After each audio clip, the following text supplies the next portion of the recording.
Alright guys, welcome back to another 70s Idle Adventure video. So we are literally 10 characters away from the first year anniversary, which to be fair is still all the way out in August, but since we do get a character every 2 weeks now, I thought it would be fun today to go through all the characters we could possibly see leading up towards the first anniversary all the way out in August, and to see if we can make it towards the one Escanor and if he will actually be our first anniversary character. Now the way we're going about actually predicting these characters is based kinda off the episode. With episode 14, Master of the Sun, which you can see features Escanor during the episode.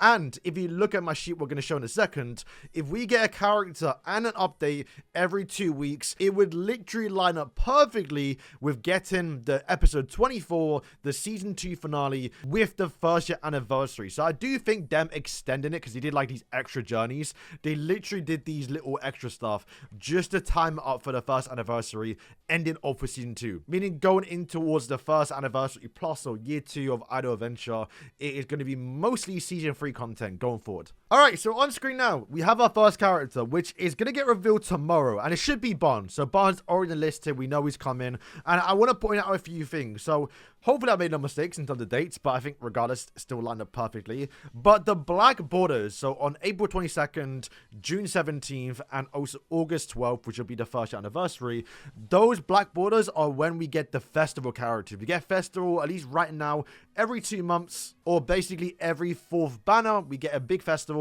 Last one was Gopher, then Zeldris, and obviously Berserk Melee. It's possible we could get one back-to-back for every month, or it's always possible they could throw like a collaboration. You know, who knows, right? So yeah, even though episode 14 was based off Escanor, which is kind of why we got him, episode 15 is more about Diane, and we're getting Bond. So once again, the episodes being relevant towards a certain character isn't concrete proof, but it's something to go off on. Alright, let's talk about the second banner coming in April, and this will in fact be a festival character, so it's got to be a pretty big character, or, you know, at least hype-wise, be pretty good. And this is who I think it's going to be. I think it's going to be King with his teddy bear. Now, I will say, in episode 16, you don't really see King too much, but you do see this version of King in episode 17, so I do think we're going to get this character, I guess, earlier than expected. You know, it's only 2 weeks earlier, but I think it still applies here. Now, my only thing going against it is that this King right here is kind of based off the one we see in episode 17.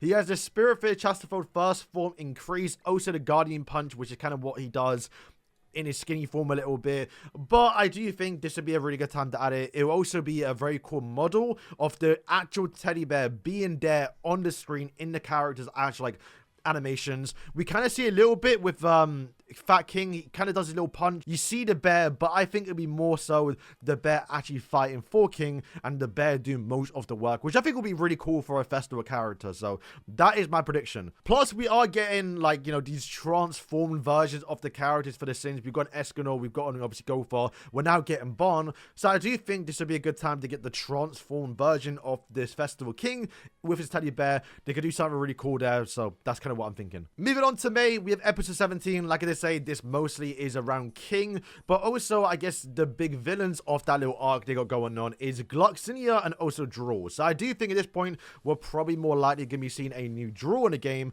and once again that will fit in towards the codex of another side of the 10 Commandments, probably giving us, like how we got Derriere, a new unique version of Drool that we hadn't seen in Grand Cross. The artwork I used, of course, is just a new version of Drool. But yeah, currently right now it is spring, so it would have made sense to get a spring character, and to be fair, maybe the King we're getting on the 22nd of April will be spring theme a little bit, which will go obviously quite well with a fairy, right? But we did get Valentine Manascula like 1 month after Valentine's Day, so if they want to like keep to that trend a little bit of like having delayed releases for seasonals, we could see Draw, who obviously can command. I think they could make him a spring unit, and I think they might be doing what they did a little bit in the past, where we kind of rotate between the Sins and Commandments. I know we're more likely getting back-to-back Sins, but I think at this point it's probably deserving to be an actual Commandment character, so that's my prediction draw. The final banner for May, which is episode 18, is more focused around Escanor doing his Pride Flare. But I guess one of the big prominent things in that episode was that Merlin gives light towards Escanor, so he's able to use his power at the daytime.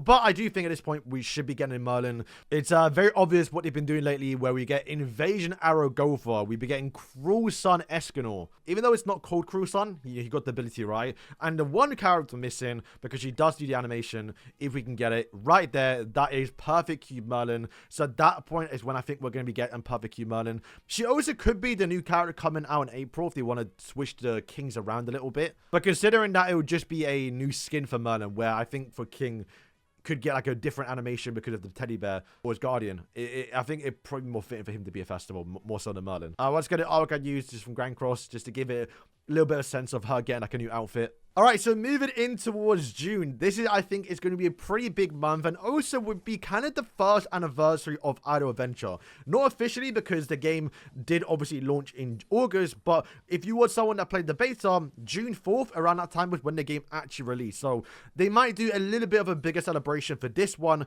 which is why I do think they're going to be dropping a really cool character, and especially because the episodes do actually line up. So on the 3rd of June, episode 19, it is called Meliodas versus the 10 Commandments. A pretty big fight and a pretty big episode that you can add a bunch of new characters from, but we'll get towards that in a second. But I would say at the start of episode 19, they kind of carry over a little bit from episode 18. Escanor does use Pride Flare onto Draw and also Gloxinia, and for Gloxinia to survive that big move, he actually does need to wear his armor. And this is a character I really want to see come, and I'm really hoping they actually do it, because armor, Gloxinia, in his like Yggdrasil cloth, I can't remember what he call it, would be a sick character to add towards this game, especially considering that this is a character people on Grand Cross have been wanting for such a long time now. And so far, at least Idle Adventure, they've been added a lot of characters, more notably Berserk Meliodas, to the game that hasn't appeared on Grand Cross. So I think a character not appearing on Grand Cross is anything more likely to come towards this game. So I do hope, and once again, the timeline is adding up a little bit, this would be a perfect time to add Gloxinia, and I really do hope that is the case, because that will be the first banner before our beta anniversary. So moving in towards episode 20, since episode 19 was literally just based off Meliodas vs. the 10 Commandments, I do think right now will be a perfect time to get a new Meliodas. And remember, getting more Meliodases kind of close to each other, even though it's been quite a few months since we've gotten, obviously, you know, Pitch Black Meliodas. You can still use Meliodas on the same team. So it generally doesn't matter if they want to spam Meliodases, right? But this one I do think will be pretty sick, because I think this would be revenge counter Meliodas, where his arms are broken, he's got the sword in his mouth. Once again, like I just said with Gloxinia, Grand Cross doesn't even have revenge counter Meliodas. They kind of got one a little bit, it's called outburst counter, but they've never outright said revenge counter, or even just a full counter Meliodas, right? Because Grand Cross is a bit tricky. Counters have been notoriously broken in PvE content, and PvP they're very not fun to play with and fun to go against. Well, we don't really have that restriction. So I think at this point, yeah, I think we're going to be getting a revenge counter or some sort of full counter Meliodas. I really hope it's literally just him in his like normal outfit. It's possible he could give him a new little theme a little bit and still be a full counter, revenge counter, and kind of have that codex towards, you know, the transform, just a special outfit for Meliodas. But we've seen with Solo by Darkness that you can just make a new codex if you want to. So I don't think that goes against the character, but that would be a really, really cool one. All right, so moving in towards July, we have 3 banners just because of the way the timing is scheduled. We're literally at the first day of the month, we do get a new banner. Episode 21. It does actually end with Escanor versus Esterosa. So I think at this point, it's a really good time to get Esterosa, especially considering episode 19 had him stop and obviously beat Meliodas. So at this point, July, not too sure what they can do. Probably just give him a really cool outfit. It is summer, which means we should more likely get a summer character. And Esterosa in a summer outfit could actually work. But I think if anything, they might just make a whole new outfit for him. Because on the 15th of July, I do think we're going to get our first summer character. And at this point, you can kind of pick anyone. If anything, they could actually pick Diane, because if we're going to be getting, you know, Barn, we're going to be getting King, we're going to be getting maybe Meliodas if they want to do it. The only, and I guess even Merlin too. The only character missing from this actual transform is a Diane. But we've already gotten 3 legendary Dianes. Kind of don't want another one. She has got this swimsuit outfit in Grand Cross, which, to be fair, they could make into a character. But one character I want to see because, well, she hasn't had a legendary since the release of the game.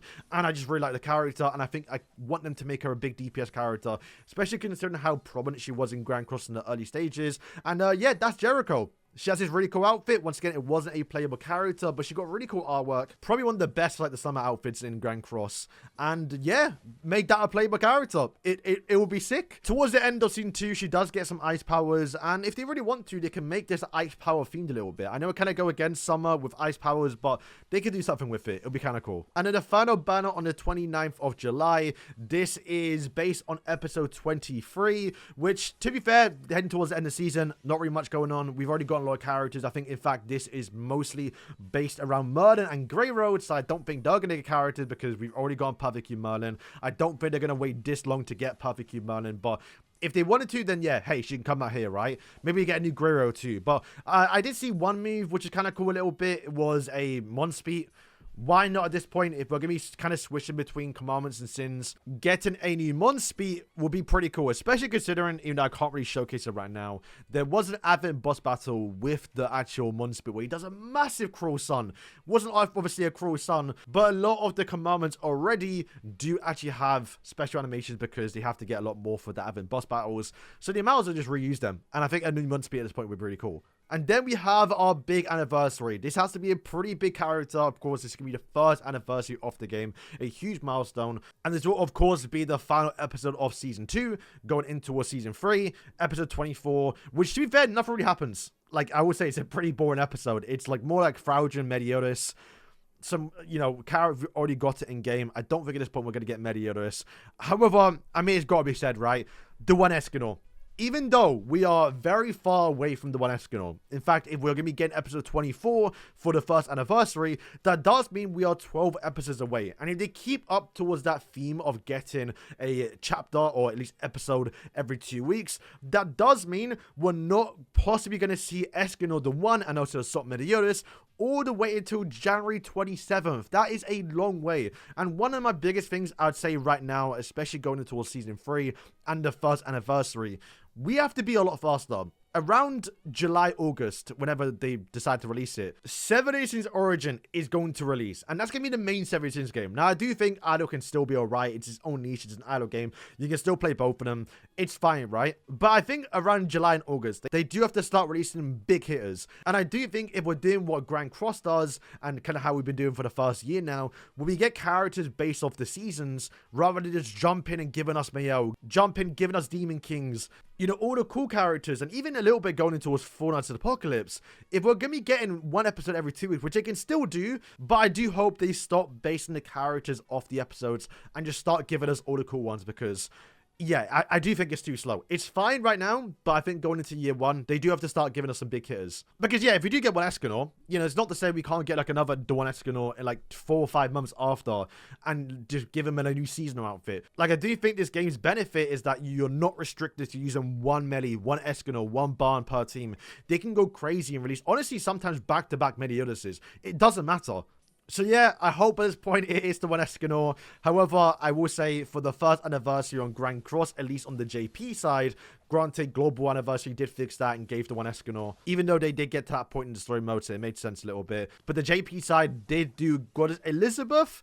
So I will say it's possible that we could get Goddess Elizabeth for the first anniversary, because by that point, we haven't gotten a Goddess Elizabeth. But yeah, that is my final predictions about who we could be seeing leading up towards the first anniversary. I will say there are a few notable things, and that is, 1, no actual catastrophes. We have seen now that catastrophes are in the game with only Lilia so far, and I'm glad they're not spamming them, but there might be, at least in July, we might get like a Summer Eastern, for example. There may be like 1 or 2 characters you could squeeze in for catastrophes.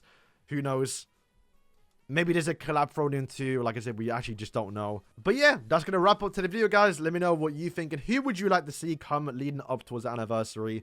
Out of the list of what I'm looking forward to is definitely Gloxinia. Like I say, if we get Gloxinia's armor version, it'll be so sick, because I'm tired, and as you can see in the artwork we used, I'm tired of seeing this terrible artwork. I need to see pure HD, beautiful idle art being made for him in his armor version. That'd be sick. I really love to see also as well Revenge Counter Meliodas, where he has got the sword in his mouth. They can do so much about it, because at least the way it plays is he absorbs damage and then does it back. That'd be really cool if he could be like a tank character, stand still for like 5 seconds, absorb all the damage, and reflects it all back AoE as well. well. I mean, to be fair, Estarossa is AoE, but it's only if they hit the Estarossa, where I think Revenge Counter could be literally just a massive blast AoE, hitting the backline, even if they don't attack or do too much damage towards the Meliodas. And yeah, if we do get like that some Jericho, or at least a new Jericho, I really want a new Jericho. This one in this game, I love a model. It just sucks though, man, especially considering, like I did say, how good the actual Jericho was. Plus, yeah, you know what? That's she's got a few animations, so you know they could give her one. So we'll have to wait and see. So guys, thank you for watching, and yeah.